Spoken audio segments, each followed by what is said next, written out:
Ada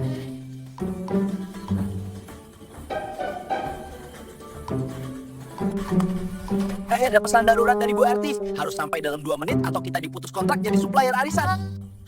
Panas begini bang, rambut gue baru aja gue catok tadi pagi. Kalau kena keringat bisa mekar lagi. Tenang ya, kamu kan brand ambassador depot kita. Ayo, kamu yang bawa motor, Bedu yang manggul ke lantai atas.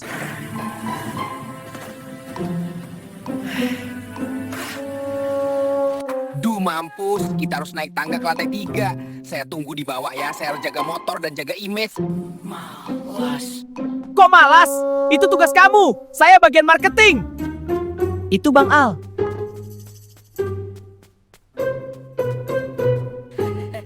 Telat ya, tadi di jalanan ada yang jualan martabak, baunya enak banget, jadi lupa bawa galon cadangannya.